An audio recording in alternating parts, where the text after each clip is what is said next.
Bonjour à tous et à toutes. Donc on va commencer aujourd'hui notre session de la matinée et nous comptons aujourd'hui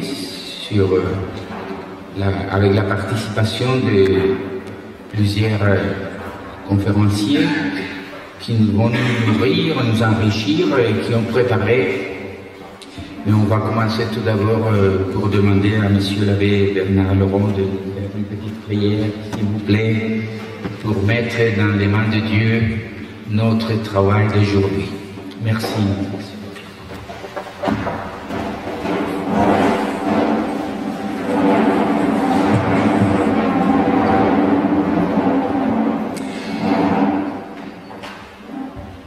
Aujourd'hui, pour cette dernière journée de nos travaux, on fête aussi Saint Tritin de Caccia, qui appartient à l'ordre des Augustiniens. On l'a pris pour les causes désespérées. Voilà, mais ce n'est pas notre cas, heureusement.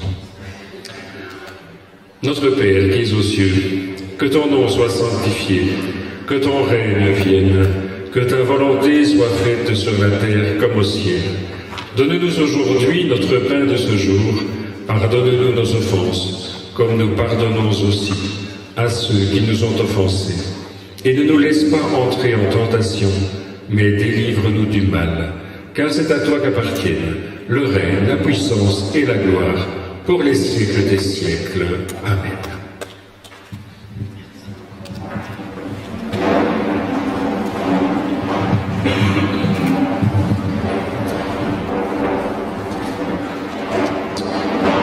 Bon, on va commencer aujourd'hui. J'ai la joie de commencer par là, de donner la parole au professeur Benoît Mato de la Pontificia Universidad Católica de Valparaíso, au Chili. Il va nous entretenir d'un mot dont le titre s'appelle Paul Tillich et la critique du provincialisme occidental. Quelle théologie pour une Église en dialogue avec elle-même et avec la société. Merci, professeur Benoît Mato, et c'est à vous la parole.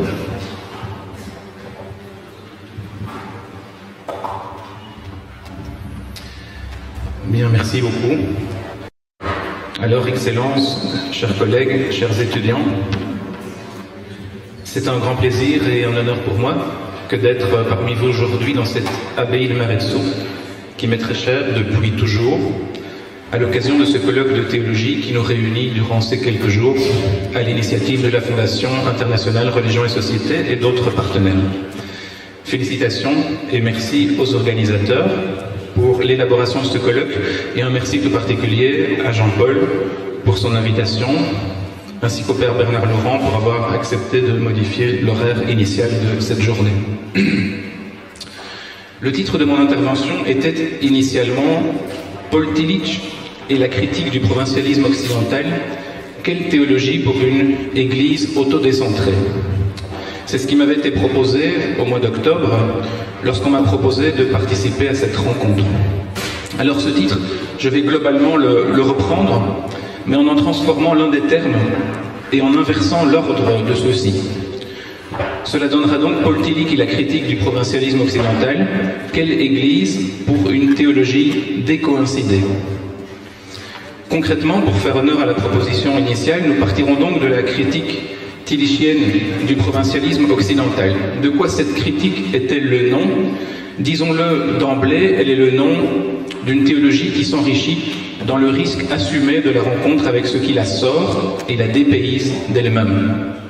Elle trouve alors dans cette épreuve de l'autre l'occasion d'un retour sur elle-même, mais qui ne sera en aucun cas un retour au même.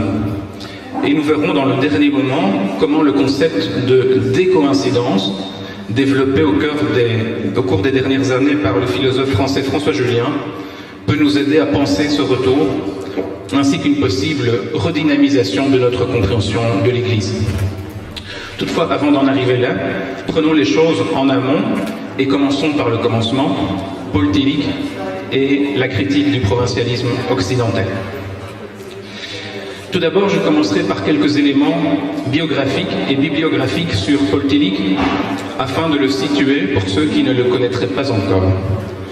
Paul Tillich est un théologien luthérien, né en 1886 en Prusse orientale, dans une petite ville appelée Starzedel, et qui est aujourd'hui une ville polonaise. Très tôt, le jeune Paul montre un grand intérêt pour la réflexion philosophique, qu'il étudiera d'ailleurs à l'université, avec une préférence pour deux grandes orientations philosophiques. D'une part, le courant idéaliste allemand, avec des auteurs tels que Schelling, Fichte, et d'autre part, un courant plus existentiel, avec des auteurs tels que Nietzsche, Kierkegaard, Heidegger. On doit mentionner un grand intérêt pour Schelling, à qui il dédiera deux thèses, l'une en philosophie, l'autre en théologie, vu que Tillich va bien évidemment aussi étudier la théologie. Après son ordination en 1912 comme pasteur et un bref passage en paroisse à Berlin, Tillich connaît les horreurs de la Première Guerre mondiale comme aumônier militaire au sein de l'armée allemande, qui le fera participer à la terrible bataille de France. Sans entrer ici dans le détail, on peut dire que cette expérience d'un contact direct avec la guerre a eu une influence importante sur le jeune théologien Tillich, notamment quant à la critique d'une théologie libérale très académique et très installée dans la culture, au point selon lui de n'avoir pas pu discerner le drame qui était en train de naître. Au sortir de cette guerre, Tillich commencera une carrière académique qui lui fera occuper une série de postes dans différentes universités allemandes. Au cours de ces années, Tillich s'efforcera de développer une véritable théologie de la culture, notamment en faisant émerger le concept de théonomie. Dans une époque qui oscille souvent entre la promotion d'une autonomie autosuffisante et un retour à l'ancienne hétéronomie, la théonomie tillichienne cherchera à articuler et à réconcilier une véritable autonomie des sujets avec un enracinement spirituel de l'autonomie. Auteur d'une pensée politique articulée à une philosophie et une théologie de l'histoire, il construira avec d'autres un mouvement politique appelé socialisme religieux, qui s'opposera à la fois au nazisme naissant et au marxisme. En 1933, après l'arrivée au pouvoir des nazis, Tillich est chassé de sa chaire d'enseignement et part en exil aux États-Unis, où il restera jusqu'à sa mort en 1965. Là-bas, il enseignera dans les universités les plus prestigieuses, à New York, à Harvard, à Chicago. Au cours de cette période où il apprendra à s'exprimer et à lire et à écrire en anglais et à travailler au cœur d'une culture en pleine effervescence, il écrira son œuvre majeure, la théologie systématique, qui comprend 5 grandes parties: raison et révélation, l'être et Dieu, l'existence et le Christ, la vie et l'esprit, l'histoire et le royaume. Et qui mettra en son cœur sa célèbre méthode de corrélation, à laquelle il reste encore identifié aujourd'hui. Adepte d'une théologie qui sait déconstruire et réinterpréter, et d'autre part, la dernière étape de son itinéraire intellectuel, avec sa découverte de la pensée extrême-orientale, en particulier japonaise, qui lui fera entreprendre un long voyage au Japon, au cours duquel Tillich approchera le bouddhisme zen et dialoguera avec d'éminents penseurs japonais, en particulier le philosophe Shinichi Itzamatsu, qui l'invitera d'ailleurs à Harvard peu après.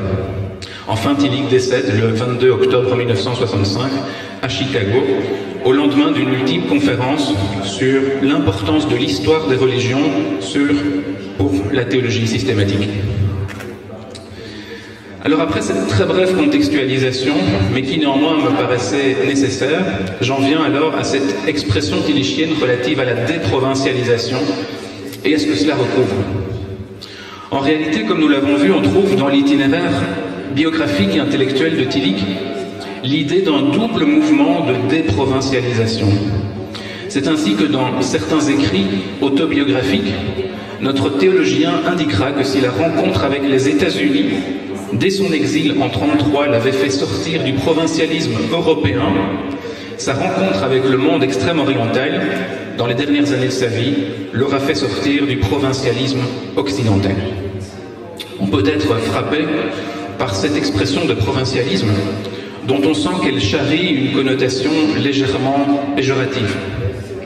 En effet, il y a dans l'idée de provincialisme comme un arrière-fond de monde clos sur lui-même, trop connu, et qui risque d'empêcher la pensée, ici théologique, de se mettre en danger en vue de son renouvellement. Pour sa part, ce qu'a expérimenté Tillich, c'est bien l'inconfort résultant d'avoir dû sortir, d'avoir dû s'exiler de ce monde connu, l'Allemagne de l'entre-deux-guerres, avec son histoire, sa culture, son imaginaire, sa langue, ses concepts, et d'avoir dû s'aventurer dans un tout autre monde, l'Amérique des années 30, ce qui impliquait justement l'apprentissage d'une autre langue, d'une autre histoire, d'un autre rapport au temps, à l'imaginaire, à la mémoire. Il s'agit là, à partir de 1933, de la première déprovincialisation vécue par Tillich. Et celle-ci portera d'ailleurs bien des fruits quand on pense que c'est aux États-Unis que Tillich écrira son œuvre majeure, la théologie systématique, ainsi que son ouvrage le plus connu, Le courage d'être. Toutefois, Tillich connaîtra aussi une seconde expérience de déprovincialisation. Je vous l'ai dit, il s'agit de sa rencontre tardive avec le Japon. En effet, en 1960, alors qu'il enseigne à Harvard, notre théologien va entreprendre un long périple au Japon, à la rencontre de la pensée philosophique et religieuse japonaise. Durant ce voyage, il réalisera une série de rencontres qui le feront expérimenter à la fois la richesse et la complexité du dialogue interreligieux. Toutefois, l'expérience sera à la fois marquante et féconde, au point de faire dire à Tillich, je le cite, « D'autres reconnaîtront probablement mieux que moi l'influence exercée sur moi par le Japon. Mais je sais que quelque chose s'est passé. Désormais, dans ma pensée et mon travail, je ne tolérerai aucun provincialisme occidental. » Désormais, dans ma pensée et mon travail, je ne tolérerai aucun provincialisme occidental. On le voit, l'expérience de cette seconde déprovincialisation, cette fois non plus avec l'Europe, mais avec l'Occident, aura eu un effet très positif sur Tillich. On saurait mieux dire l'impact positif causé par cette nouvelle déprovincialisation, tout comme le fait qu'elle permet, selon l'auteur, un approfondissement de sa propre pensée. Si l'on systématise maintenant un peu plus cette expérience, on peut dire que la déprovincialisation implique pour la pensée théologique des phénomènes d'interruption, de déplacement, de décentrement, pour reprendre le titre initial de la conférence, mais aussi d'ouverture à de nouvelles ressources. Dans ce cadre, nous pouvons donc aller jusqu'à voir en elle, la déprovincialisation, la condition d'une pensée théologique vivante et dynamique. Serait ainsi dynamique et vivante une pensée théologique qui serait capable de sortir de son provincialisme conceptuel, capable de s'ouvrir à d'autres manières de penser. Et je crois qu'au-delà de Tillich, c'est aussi quelque chose que chacune et chacun de nous a pu expérimenter. Quand on se risque à sortir du confort et de la sécurité, du déjà dit, du déjà vu et du déjà pensé, on s'ouvre alors à de nouveaux possibles pour la pensée et pour la vie. Ceci est vrai pour la pensée en général, mais peut-être encore plus pour la théologie, du fait que cette discipline, se concentrant sur la figure de Dieu, se fonde intrinsèquement sur une instance, Dieu, et une dynamique, la révélation, qui sort l'humanité de l'éternel retour du même, du toujours déjà dit, pour au contraire la décentrer, la dépayser, et pour le dire avec les mots de Tillich, la déprovincialiser d'avec elle-même et ses réflexes religieux. En conclusion de cette étape tillichienne de notre réflexion, nous pouvons donc nous risquer à formuler l'hypothèse suivante. L'expérience de déprovincialisation est théologiquement et spirituellement féconde, car elle permet à celui ou à celle qui l'accueille et ses risques d'entrer en résonance avec le mouvement de fond que Dieu initie dans la profondeur de l'histoire.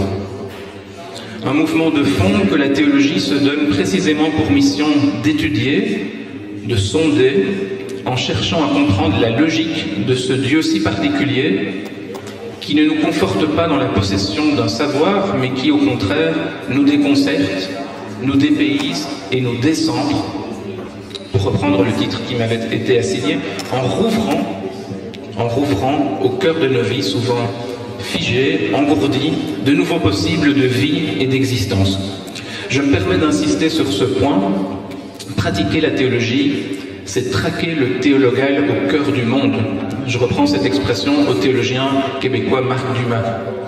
Un théologal, une présence de Dieu qui se donne à voir et entendre par la vie qu'elle opère au cœur de tout ce qui se trouve figé, enlisé, paralysé dans l'enfer du même, de la répétition, de l'autoréférentialité, en vue de sa réinscription et de son redéploiement dans le mouvement d'une vie pleinement vivante. Zoé. Et j'en viens alors à mon second grand point, qui va tenter de reprendre tout ce qui vient d'être dit pour lui donner un visage plus contemporain, celui du philosophe, helléniste et sinologue français François Julien, qui depuis plusieurs années s'est efforcé de déployer un concept qui peut sans doute nous aider à repenser tout ce que nous venons d'énoncer sur le lien entre théologie et déprovincialisation, le concept de décoïncidence. Et là, j'ai un petit souci de session qui s'est fermé. Pardon. Voilà, pardon. Donc voilà, je reprends ce point-là peut-être. Je vais donc reprendre tout ce qui vient d'être dit pour lui donner un visage contemporain, celui de François Julien, qui depuis plusieurs années s'est efforcé de déployer un concept qui va nous aider à repenser tout ce que nous venons d'énoncer sur le lien entre théologie et déprovincialisation, le concept de décoïncidence. C'est ce concept de décoïncidence dont nous pensons qu'il est au cœur de la déprovincialisation tilichienne que nous allons maintenant présenter. Ce faisant, nous espérons montrer qu'il exprime l'une des dynamiques de fond traversant toute la tradition chrétienne, mais qu'il représente aussi pour l'Église un immense défi et peut-être aussi sans doute une immense opportunité. D'emblée, je précise que différents ouvrages de Julien nous permettent d'approcher la notion de décoïncidence, mais que deux textes principaux permettent d'articuler plus étroitement cette notion avec la tradition chrétienne. D'une part, Ressources du christianisme, mais sans y entrer par la foi, en 2018, et tout récemment, Dieu est décoïncidence, en 2024. C'est sur ce dernier ouvrage que je me concentrerai à présent. Enfin, je précise que Julien n'est ni croyant, ni théologien, et que sa démarche est d'ordre philosophique, ce qui, selon moi, renforce encore l'intérêt que l'on peut porter à son regard sur le christianisme. Alors justement, que dit-il du christianisme et par ricochet, quels défis nous permet-il d'entrevoir pour l'Église ? Tout d'abord, il faut mentionner que les réflexions que nous propose François Julien dans Dieu est décoïncidence apparaissent, dit-il, dans un moment où l'idée chrétienne de Dieu semble avoir disparu des préoccupations de bon nombre de nos contemporains. Notre époque est en effet celle d'une déchristianisation à ce point avancé que Dieu n'intéresse plus. Ce n'est pas qu'on en dénonce la perversité ou qu'on s'oppose à lui, mais simplement que cette idée de Dieu a été désactivée, dit Julien, ne générant plus désormais ni passion, ni critique, ni inquiétude. C'est dans ce contexte que Julien pose une question fondamentale. Peut-on faire parler à nouveau l'idée chrétienne de Dieu en ce contexte contemporain, lui redonner sens? Pour répondre à cette question, Julien fait le pari d'un projet de dédogmatisation de l'idée chrétienne de Dieu, mais sans que cela ne se fasse au prix d'un consensualisme mou. Cela passera concrètement par le fait de penser Dieu comme décoïncidence, projet qui donne son titre à l'ouvrage. Loin de créer là une nouvelle et confortable conceptualisation, cette option problématise la figure de Dieu, mais précisément dans le but de la réactiver. Cette proposition, consistant à faire jouer le concept de décoïncidence à l'égard de Dieu, est audacieuse, car elle conduit à penser qu'on ne s'approche vraiment de lui qu'en se défaisant de tout ce qui chercherait à le rabattre théologiquement ou idéologiquement. Je cite Julien. L'enjeu sera ainsi d'ouvrir le christianisme à une logique qu'il pourrait bien contenir en son fond, mais que ne l'ayant peut-être pas suffisamment réfléchi, il aurait cessé d'exploiter, et ce jusqu'à s'y ruiner. Différents tracés vont alors être déployés par notre auteur, qui tous nous emmèneront dans une traque de la présence active, de la décoïncidence, à même le christianisme.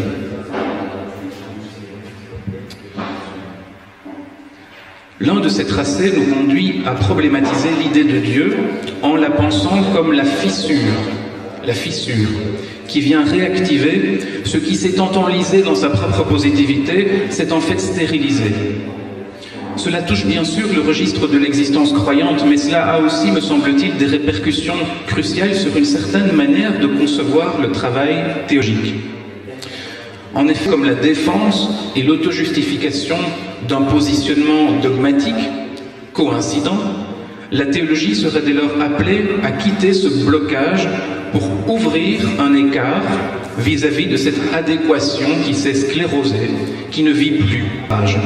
C'est une citation de Julien.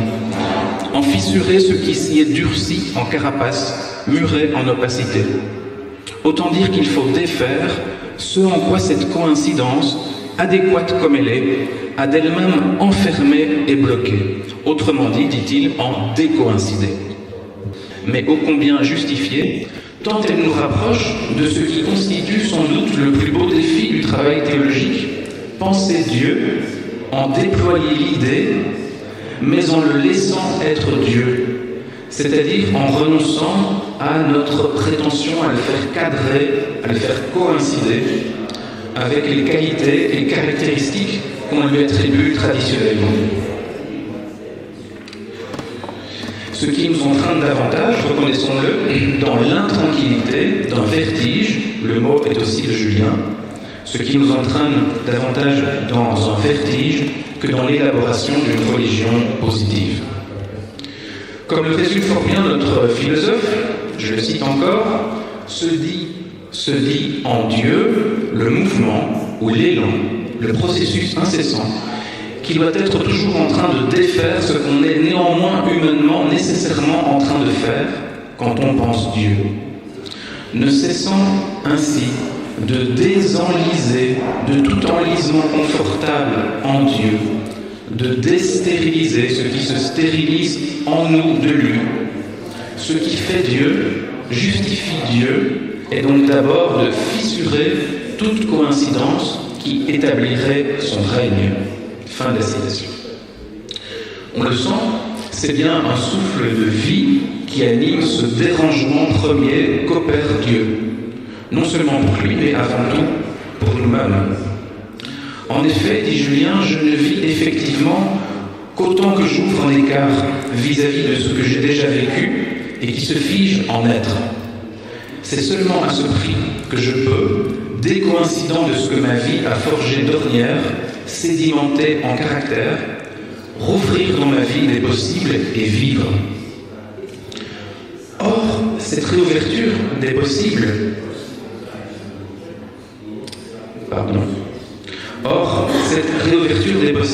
issue de la décoïncidence, n'est-ce pas précisément ce qui constitue le ressort de la vie selon le christianisme? Dans la suite de sa réflexion, Julien cherche à relier son propos au corpus biblique, déployant alors l'idée d'une décoïncidence qui travaillerait d'un bout à l'autre le texte biblique. Déjà, dans le Jardin d'Éden, on retrouverait à l'œuvre une coïncidence, tout baigne dans la paix de Dieu.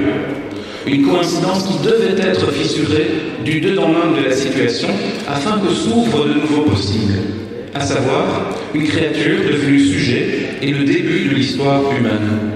Et de fait, écrit Julien, je le cite, « La Bible me paraît l'histoire de cet écart ouvert par des coïncidences avec l'ordre originel, la chute entre l'homme et Dieu, les maintenant désormais en tension entre eux, d'où ne cesse d'advenir l'histoire dramatique mais aventureuse dont la Bible est le grand récit. écart fécond entre l'homme et Dieu, donc, mais également écart fécond au sein de Dieu lui-même.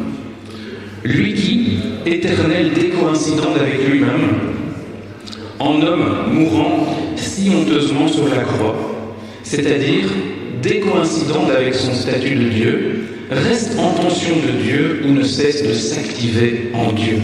Fin de la citation. On s'en doute, dans cette perspective de la décoïncidence, le Christ sera une figure centrale et apparaîtra même comme l'incarnation de la décoïncidence. Lui qui ne cesse de rouvrir des écarts, de l'antre, par exemple au cœur du judaïsme, dans lequel il ne cesse d'évoluer, mais en y ouvrant de nouveaux possibles, jusque-là inenvisagés.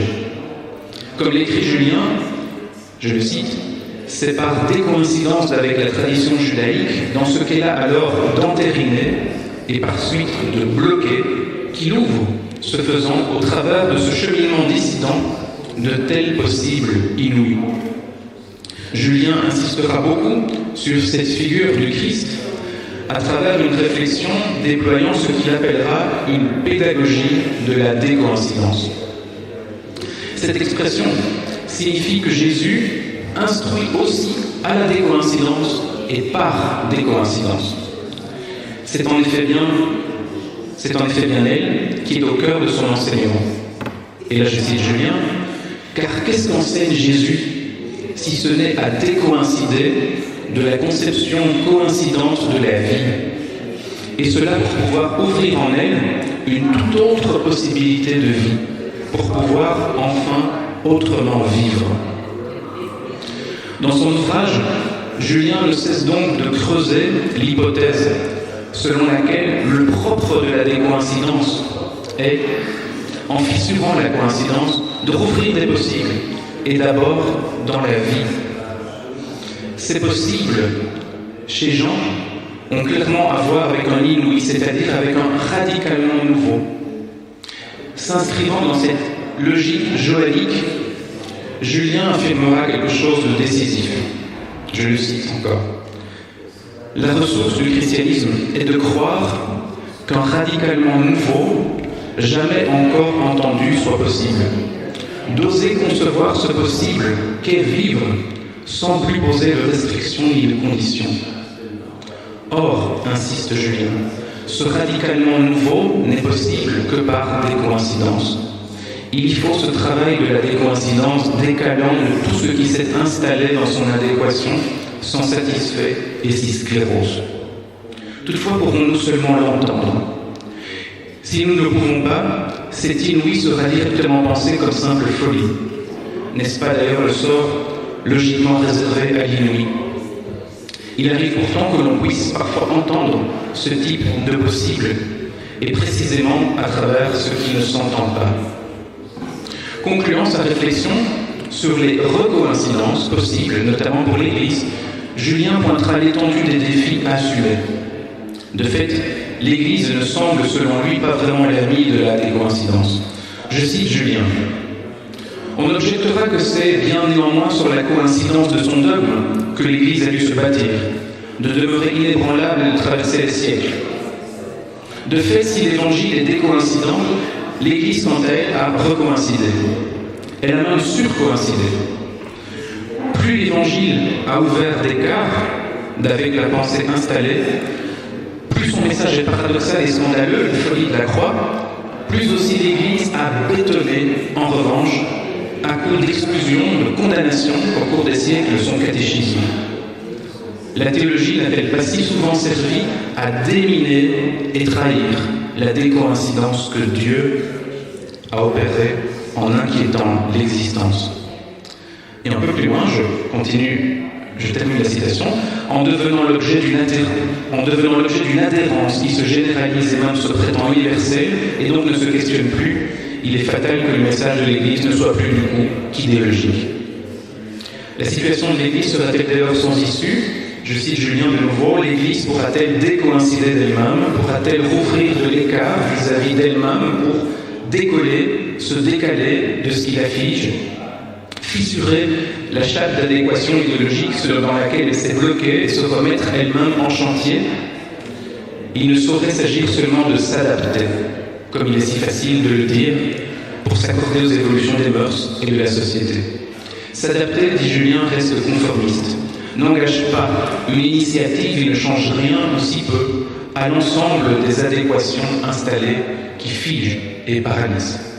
En revanche, si peu qu'on décoïncide, on est d'emblée dans l'effectif et donc à l'œuvre. Et se rouvre du même coup des possibles qui ne sont peut-être pas encore imaginés. Or, quels seraient justement ces possibles qui pourraient être déployés par une église de la décoïncidence? Comme l'écrit Julien, le christianisme pourrait alors, selon la capacité de décoïncidence qu'il a originairement portée, travailler à fissurer l'état saturé et satisfait de ce monde, ce qui est encore plus nécessaire aujourd'hui en régime de marché mondialisé, de souveraineté technologique et d'obédience médiatique, scellant le monde en une coïncidence généralisée qui n'est plus inquiétée. Fissurer l'état saturé et satisfait de ce monde pour qu'il advienne la bonne nouvelle d'un inouï de vie débordant l'humain au cœur de l'humain. En guise de conclusion, nous reviendrons simplement sur le parcours que nous avons suivi au cours de cette conférence. Nous sommes d'abord partis de la critique tillichienne du provincialisme occidental qui nous invite à nous laisser décoïncider par la rencontre d'autres contextes sociaux, culturels, religieux, ce que nous avons peut-être appelé le colloque des pluralités, qui viennent renouveler la pensée théologique et notre manière de la pratiquer. Ensuite, nous avons émis l'hypothèse qu'expérimenter cette décoïncidence était quelque chose d'infiniment bénéfique pour la pensée théologique, car cela nous permettait d'entrer en résonance avec la décoïncidence qui est consubstantielle à la figure chrétienne de Dieu et à son action dans l'histoire. En effet, quelle meilleure manière d'entrer en relation avec un Dieu décoïncident qu'en entrant à notre tour dans le jeu de la décoïncidence. Enfin, nous nous sommes demandé si et comment l'Église pouvait à son tour assumer le défi de cette décoïncidence, et nous en avons conclu qu'il y était effectivement appelé et qu'il s'agissait là sans doute de l'un de ses plus grands défis. Défis, et j'en conclus par là, dont le magistère du pape François m'a semblé assurément bien conscient, que l'on pense par exemple à sa sensibilité pour les marges, pour les périphéries existentielles, ou à une pratique ecclésiale plus synodale, qui sont autant, je le crois, d'espaces de déprovincialisation. Espérons de tout cœur que son successeur, le pape Léon XIV, inscrira son pontificat dans la même dynamique. Merci beaucoup.